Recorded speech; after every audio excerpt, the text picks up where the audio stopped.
Dia 19 do Desafio do Blog do Edu, hoje, ação popular. Começando na Constituição. Artigo 5º, inciso LXX3.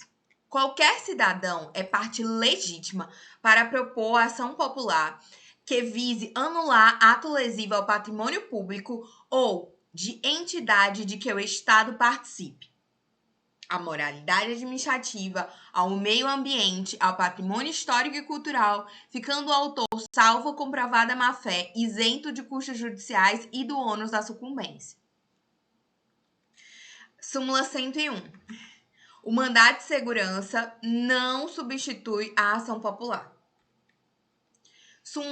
Lei 4.017 de 65, que é a Lei da Ação Popular. Só para lembrar, a ação popular, ela teve uma previsão inicialmente na primeira Constituição do Brasil, mas ela era uma previsão criminal. E três constituições depois, ela voltou com ação civil. Então, vamos lá para a ação popular. Artigo 1º. Qualquer cidadão será parte legítima para pleitear a anulação ou a declaração de nulidade de atos lesivos ao patrimônio da União, do Distrito Federal, dos estados e dos municípios, das entidades autárquicas, de sociedade de economia mista, de sociedades mútuas de seguro em que a União represente os segurados ausentes, de empresas públicas, de serviços sociais autônomos, de instituições ou fundações para cuja criação ou custeio o Tesouro Público haja concorrido ou concorra com mais de 50%, a trena caiu, né? 50% do patrimônio ou da receita anual, de empresas incorporadas ao patrimônio da União, dos estados, do DF, dos municípios, de quaisquer pessoas jurídicas ou entidades subvencionadas pelos cofres públicos. Então, a possibilidade de ajuizamento de ação popular, ela é ampla. Pode ser quaisquer entidades subvencionadas pelo poder público, pelos cofres públicos. Se a União participar lá com 50% do patrimônio da receita anual, você pode entrar com ação popular. Os interesses da União vão ser resguardados, mas a parte legítima, a parte ativa, a legitimidade ativa, ela é de quem? Ela é do cidadão. O Ministério Público não tem legitimidade ativa para ajuizar ação popular, o Ministério Público tem legitimidade ativa para ajuizar ação civil pública, ACP. A pessoa jurídica tem legitimidade para mandado de injunção, mas não tem legitimidade para ação popular. Súmulas 365, legitimidade ativa da pessoa jurídica, não tem ilegitimidade ativa da pessoa jurídica. Pessoa jurídica de direito público ou privado, qualquer um, ela não tem legitimidade para propor ação popular. Parágrafo 1º. Consideram-se patrimônio público, para os fins referidos nesse artigo, os bens e os direitos de valor econômico, artístico, estético, histórico ou turístico. Então, o que é patrimônio público? É bens e direitos de valor econômico, artístico, estético, histórico ou turístico.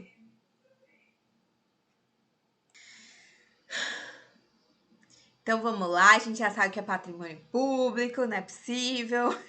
Repetir pela terceira vez que não escreve. Patrimônio público, para fins desse artigo, é bens, direitos, valor econômico, artístico, estético, histórico ou turístico. Parágrafo 2º.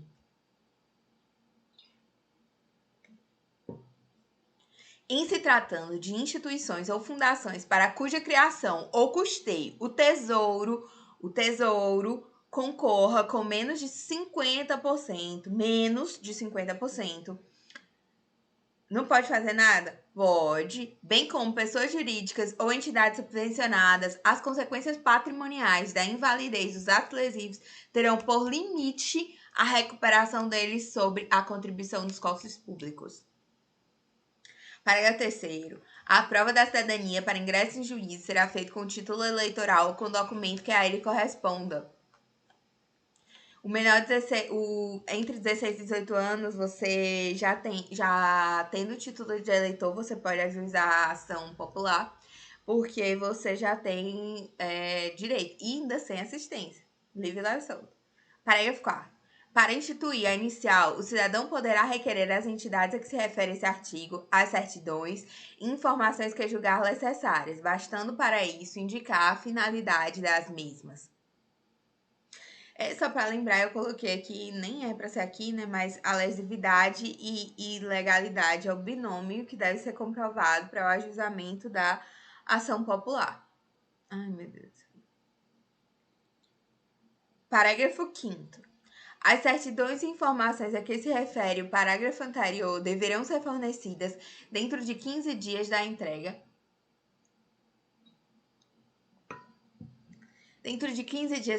Sob recibo dos respectivos requerimentos, só podendo ser utilizados para instrução da ação popular. Só poderão ser utilizados para instrução da ação popular.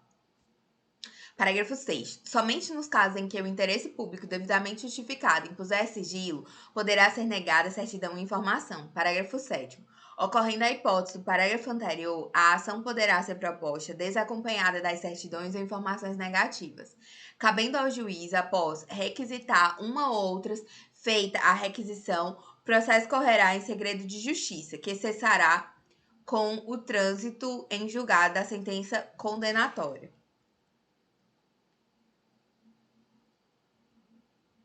A jurisprudência é firme no sentido de que... Encerrou o artigo, né?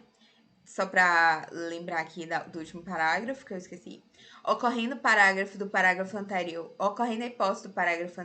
ou seja, nos casos que impuser sigilo e for negada a certidão, a ação poderá ser proposta desacompanhada das certidões e informações negadas, cabendo ao juiz, após apreciar os motivos do indeferimento e, salvo em se tratando de segurança nacional, requisitar umas e outras. Feita a requisição, o processo correrá em segredo de justiça, que cessará com o trânsito em julgado da sentença condenatória. Agora, a jurisprudência do STF é firme no sentido de que não possui competência para julgar ato contra qualquer autoridade, julgar ação popular contra ato de qualquer autoridade. Ah, mas foi o presidente da República, Justiça Federal de primeira instância. Não importa. A ação popular vai para a primeira instância em regra.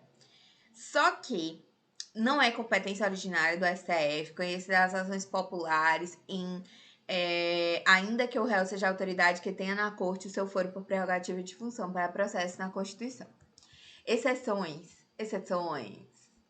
4 exceções, também previstas na Constituição, né?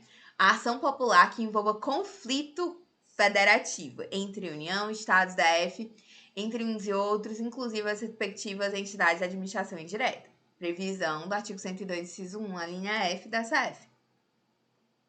2. Ação popular em que todos os membros da magistratura sejam direta ou indiretamente interessados. E aquela em que mais da metade dos membros do tribunal de origem estejam impedidos ou sejam direta ou indiretamente interessados. 3. Ação popular proposta contra quem? Contra o Conselho Nacional da Justiça ou Conselho Nacional do Ministério Público. CNJ ou CNMP vai para o STF. Ação popular cujo pedido seja próprio de mandado de segurança coletivo contra ato do presidente da República por força do artigo 102, inciso 1, a linha D da CF, porque o mandado de segurança, né, no caso, ele vai para contra ato do presidente da República, ele é julgado pelo Supremo. Parágrafo 2º. São nulos os atos lesivos ao patrimônio das empresas mencionadas no artigo anterior, nos casos de incompetência. A. Então, quando se caracterizar incompetência. B. Vício de forma. C. Ilegalidade do objeto. D. Inexistência dos motivos. E E. Desvio de finalidade. Parágrafo único. Para a conceituação dos casos de nulidade, observação as seguintes normas. A. Incompetência fica caracterizada quando o ato não se incluir nas atribuições legais do agente que a praticou. B. Vício de forma. Vício de forma consiste na omissão ou na observância incompleta ou irregular das formalidades indispensáveis à existência ou seriedade do ato. C. Ilegalidade do objeto ocorre quando o resultado do ato importa em violação à lei, regulamento ou outro ato normativo. D. A inexistência se verifica quando a matéria de fato ou de direito em que se fundamenta o ato é materialmente inexistente ou juridicamente inadequada ao resultado obtido. Desvio de finalidade se verifica quando o agente pratica o ato visando fim diverso daquele previsto explícita ou implicitamente na regra de competência. Artigo 3º. Os atos lesivos ao patrimônio das pessoas de direito público ou privado ou das entidades mencionadas no artigo 1, cujos vícios não se compreendam nas especificações do artigo anterior, serão anuláveis segundo as prescrições legais, quando compatíveis com a natureza deles. Artigo 4º. São também nulos os seguintes atos ou contratos praticados ou celebrados por quaisquer das pessoas ou entidades referidas no artigo 1º. Inciso 1. A admissão do serviço público remunerado com desobediência quanto às condições de habilitação das normas legais, regulamentares ou constantes de... Então, são também nulos os seguintes atos ou contratos praticados ou celebrados por quaisquer das pessoas ou entidades referidas no artigo 1.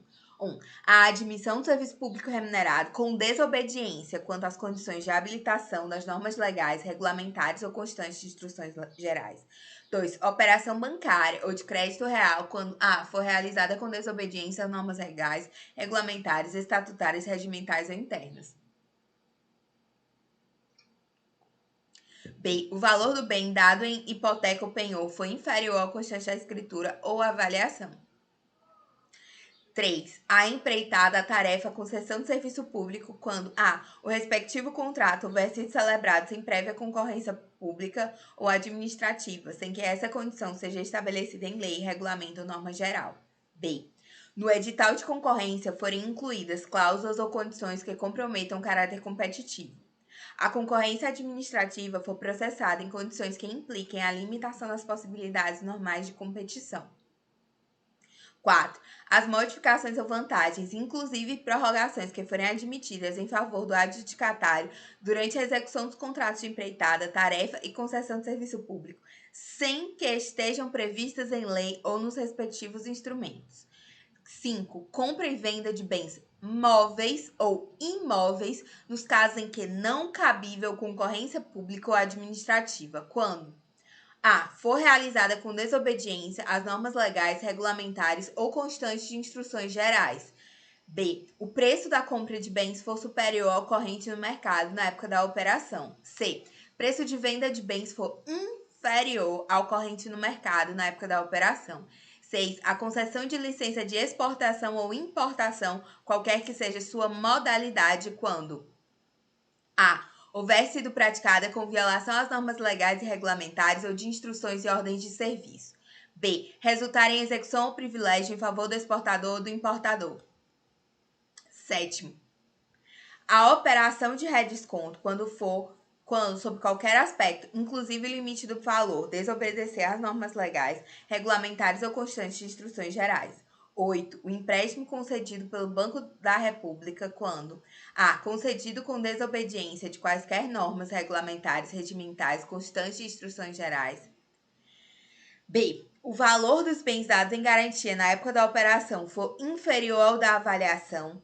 9. A emissão, quando efetuada sem observância das normas constitucionais, legais e regulamentadoras que regem a espécie.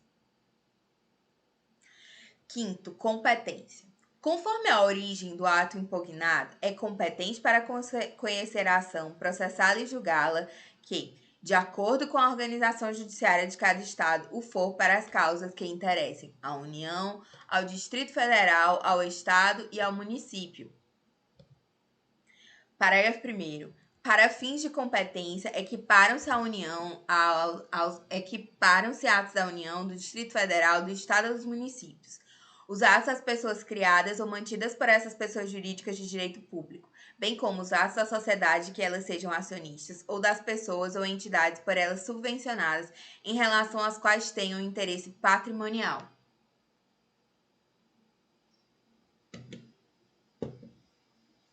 Parágrafo 2º. Quando o pleito interessar simultaneamente à União e a qualquer outra pessoa ou entidade, será competente o juízo das causas da União, se houver.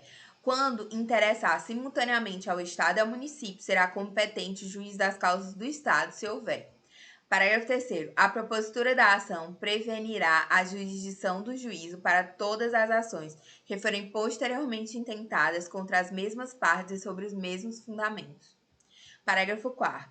Na defesa do patrimônio público, caberá a suspensão liminar do ato lesivo impugnado. Então, na defesa do patrimônio público, caberá a suspensão liminar do ato lesivo impugnado. Artigo 6º. A ação será proposta contra pessoas jurídicas, contra as pessoas públicas ou privadas e as entidades referidas no artigo 1, contra as autoridades, funcionários ou administradores que houverem autorizado, aprovado, ratificado ou praticado o ato impugnado, ou que, por omissas, tiverem dado oportunidade à lesão. Então, tanto quem tiver autorizado, praticado ou ratificado o ato, quanto quem for por omissão tiver dado oportunidade à lesão e contra os beneficiários diretos do mesmo ato. Então, pessoal por omissão também, e ainda os beneficiários diretos do ato. Então, beneficiários também.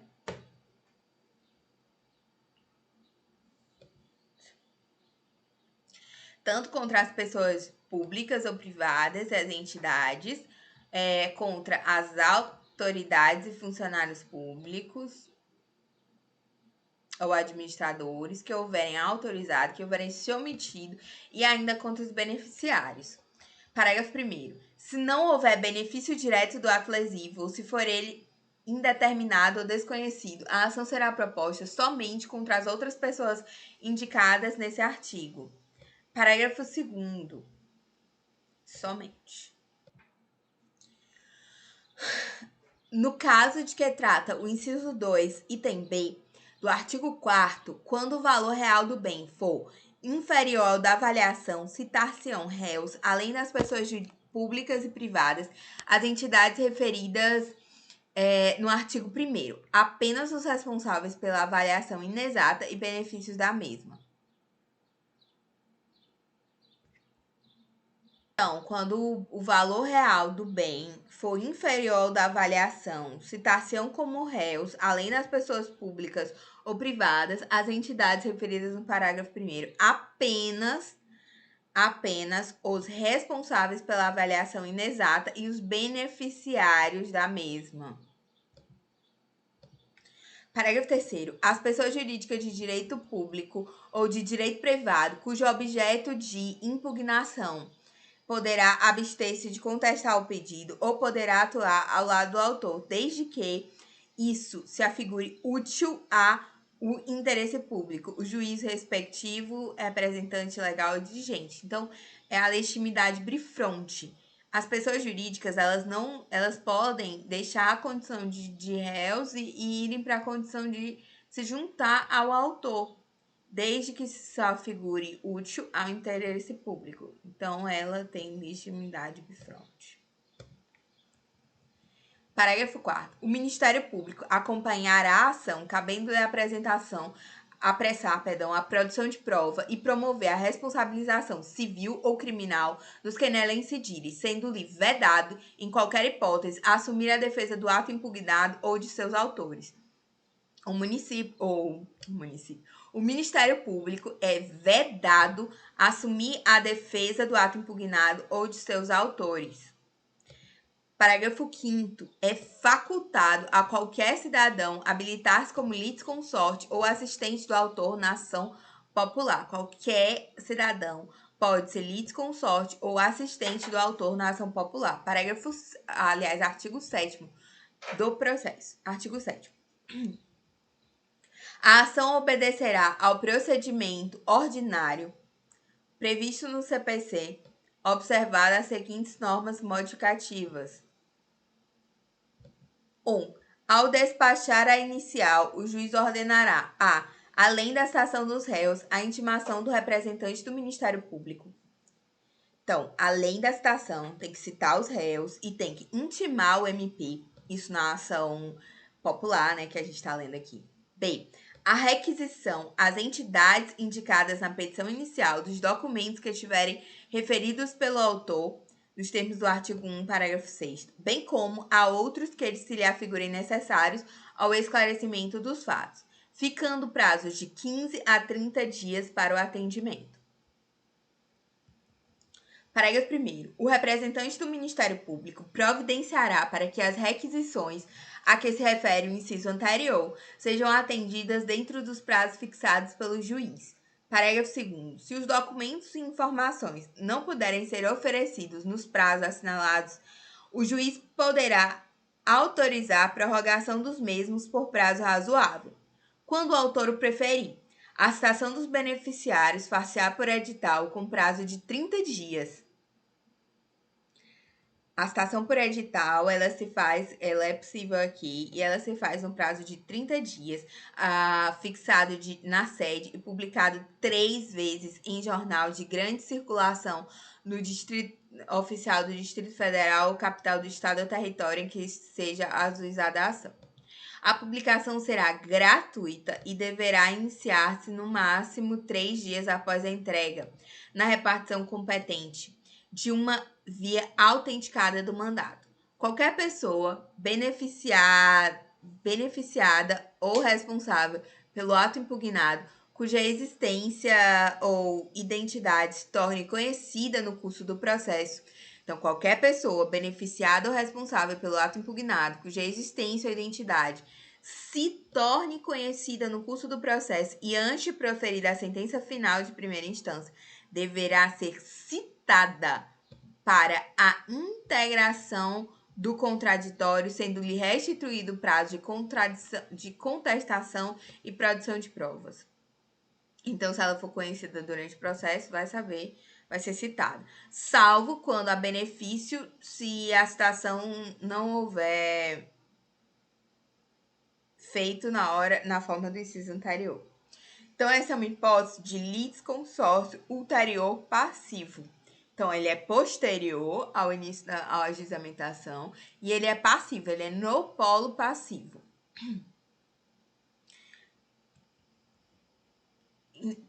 Inciso 4. O prazo de contestação é de 20 dias, prorrogáveis por mais 20, a requerimento do interessado, se particularmente difícil a produção de prova documental, e será comum a todos os interessados, correndo da entrega em cartório do mandato cumprido ou, quando for o caso, do decurso do prazo assinado em edital. Então, o prazo da contestação é de 20 dias, prorrogável por mais 20. A requerimento, se particularmente difícil a produção de prova documental, será comum a todos os interessados, carregando a entrega em cartório mandato cumprido, quando for o caso, do decurso do prazo assinalado em edital. Sim, quinto. Caso não requerida até o despacho saneador, a produção de prova testemunhal ou pericial, o juiz ordenará vistas às partes por 10 dias para alegações, sendo-lhe os autos conclusos para a sentença 48 horas após a expiração desse prazo, havendo requerimento de prova, o processo tomará o rito ordinário.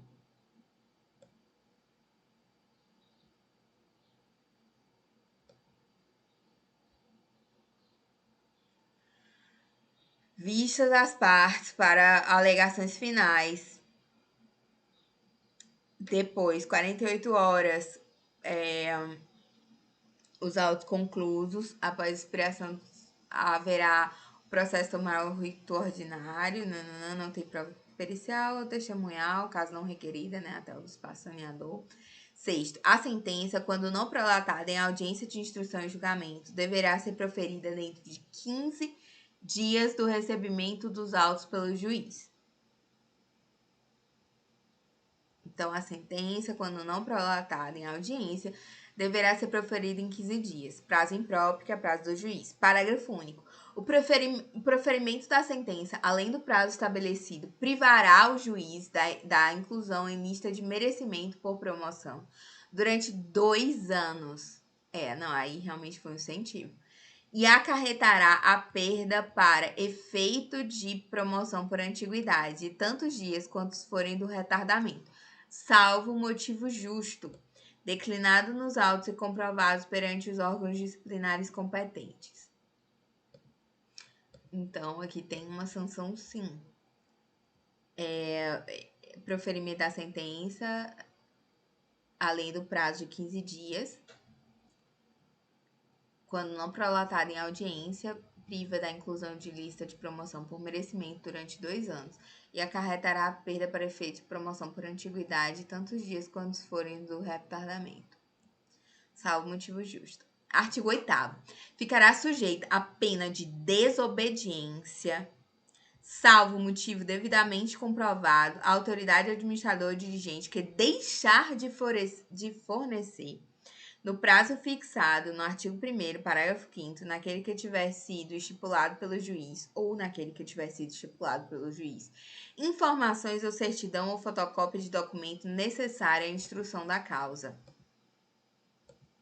Então, se ele deixar de fornecer, ele está sujeito à pena de desobediência. Parágrafo único. O prazo contar-se-á do dia em que entregue sob recibo o requerimento do interessado ou de ofício ou o ofício da requisição. Artigo 9º. Se o autor desistir da ação ou der motivo à absolvição da instância, serão publicados editais nos prazos e condições previstos no artigo 7º, inciso 2, ficando assegurado a qualquer cidadão, bem como a representante do Ministério Público, dentro do prazo de 90 dias, promover o prosseguimento da ação. Então, se houver o autor quiser desistir da ação ou der motivo à absolvição de instâncias, o Ministério Público pode assumir a ação civil pública ou a ação popular. O Ministério Público não pode ajuizar a ação popular, mas ele pode assumir se o autor desistir, no prazo de 90 dias. E qualquer cidadão também pode assumir. Artigo 10. As partes só pagarão custas e preparo ao final, se comprovado, né, que ela não tá de boa fé. Artigo 11. A sentença que, julgando procedente a ação popular, decretar a invalidade do ato impugnado, condenará ao pagamento de perdas e danos os responsáveis pela prática e os beneficiários dele, ressalvada a ação regressiva contra funcionários causadores de dano quando incorrerem em culpa. Artigo 12. A sentença incluirá sempre, na condenação dos réus, o pagamento ao autor das custas e demais despesas judiciais e extrajudiciais, diretamente relacionadas com a ação e comprovadas, bem como os honorários de advogado. Artigo 13. Inclusive, inclui-se aqui os honorários de advogado. Então, tanto as custas como as despesas judiciais e extrajudiciais, diretamente relacionadas às ações e até os honorários. Artigo 13. A sentença que, apreciando o fundamento de direito pedido, julgar a lide manifestamente temerária, então, manifestamente temerária, condenará o autor ao pagamento do décuplo das custas. Então, o autor, ele está isento, inclusive vai condenar os réus ao pagamento, salvo comprovada má-fé. E no caso de a lide ser julgada manifestamente temerária, vai haver condenação do autor a pagamento décuplo das custas. Artigo 14.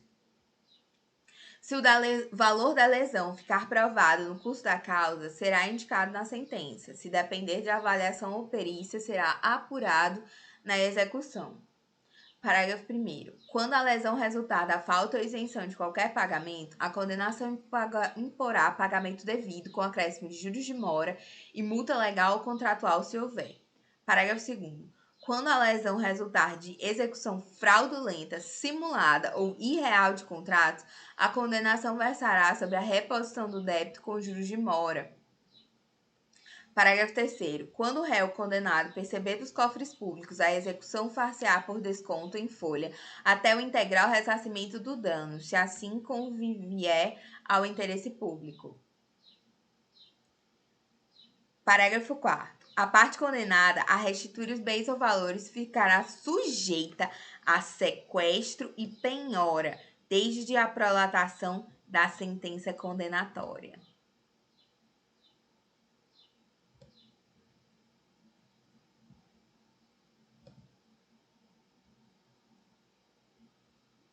Artigo 15.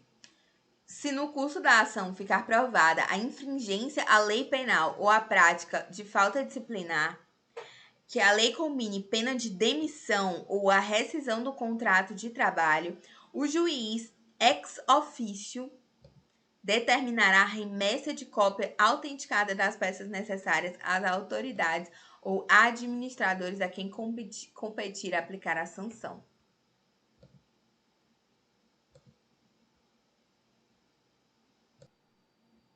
Artigo 60 dias da publicação da sentença condenatória de segunda instância, sem que o autor ou terceiro promova a execução, o representante do Ministério Público promoverá, sob pena de falta grave.